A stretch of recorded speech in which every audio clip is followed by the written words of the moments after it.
నిజంగా చూస్తూ ఆశ్చర్యకరంగా చదువుతున్నామా అన్నట్లు ఆశ్చర్యం వచ్చిన కాడ ఆశ్చర్యాన్ని పలకాలి, భయం వచ్చిన కాడ భయాన్ని పలకాలి, వెలుగుతున్నప్పుడు వెలుగుతున్నట్టు చదవాలి కదా. అంటే దాన్ని ఏమంటాం అంటే ఎక్స్ప్రెషన్ అంటాం. ఏమంటాం దాన్ని? చదువుతున్నప్పుడు హావభావాలు పలకాలి. చదువుతున్నప్పుడు ఆ ముఖంలో హావభావాలు రావాలి. ఉన్నా, నిజమా, అయ్యో. అంటే ఇప్పుడు సినిమాల్లో యాక్ట్ చేసే వాళ్ళు ఏం చేస్తారు? యాక్షన్ బాగా చేస్తారా లేదా? మనం ఈ వాక్యాలు చదువుతున్నప్పుడు వాక్యాలకు తగ్గట్టుగా యాక్షన్ చేయాలి.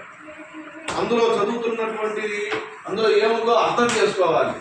అర్థం చేసుకున్న దాన్ని బాగా ఎక్స్ప్రెషన్తో యాక్షన్ చేస్తూ హావభావాలు పలికిస్తూ చదవాలి.